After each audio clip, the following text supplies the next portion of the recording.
യാത്രയിൽ പുതിയ ചരിത്രം കുറിക്കാൻ ഹൈഡ്രജൻ പവർ ട്രെയിനുകൾ വരുന്നു. രാജ്യത്തെ ആദ്യ ഹൈഡ്രജൻ പവർ ട്രെയിൻ ഈ മാസം അവസാനം പ്രധാനമന്ത്രി നരേന്ദ്രമോദി ഉദ്ഘാടനം ചെയ്യും. ഹരിയാനയിലെ ജിന്ദിൽ നിന്ന് സോണിപത്തിലേക്കാണ് ആദ്യ ട്രെയിൻ സർവീസ്. പരിസ്ഥിതി സൗഹൃദ ഗതാഗതത്തിൽ വിപ്ലവകരമായ മാറ്റത്തിനൊരുങ്ങുകയാണ് ഇന്ത്യൻ റെയിൽവേ.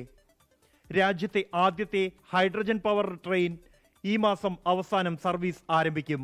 ഹരിയാനയിലെ ജിന്ദിനും സോണിപ്പത്തിനും ഇടയിലുള്ള 90 കിലോമീറ്റർ റൂട്ടിലാണ് പരീക്ഷണ ഓട്ടം.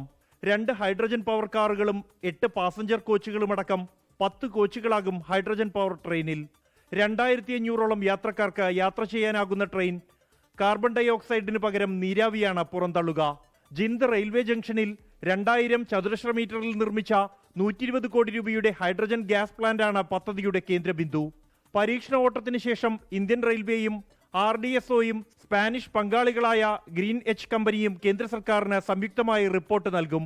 പരമ്പരാഗത ഡീസൽ എഞ്ചിനുകളെ പൂർണ്ണമായും ഒഴിവാക്കാൻ ലക്ഷ്യം വെച്ചാണ് ഹൈഡ്രജൻ പവർ ട്രെയിൻ അവതരിപ്പിക്കുന്നത്. ഡീസൽ എഞ്ചിൻ ട്രെയിനുകളെ അപേക്ഷിച്ച് ഹൈഡ്രജൻ ട്രെയിനുകൾ വേഗതയേറിയതും പരിസ്ഥിതി സൗഹൃദപരവുമാണ്. ട്രെയിനിന് മണിക്കൂറിൽ പരമാവധി 180 കിലോമീറ്റർ വേഗത കൈവരിക്കാൻ കഴിയുമെന്നാണ് കണക്കാക്കുന്നത്. 24 ഡൽഹി. ലോകത്തെവിടെയായാലും ഏത് സമയത്തും 24 വാർത്തകളും ഓഗ്മെന്റഡ് റിയാലിറ്റി പാക്കേജുകളും എക്സ്പ്ലെയിനറുകളും വിശദമായി കാണാൻ ഞങ്ങളുടെ യൂട്യൂബ് ചാനൽ നിങ്ങൾക്ക് സബ്സ്ക്രൈബ് ചെയ്യാം.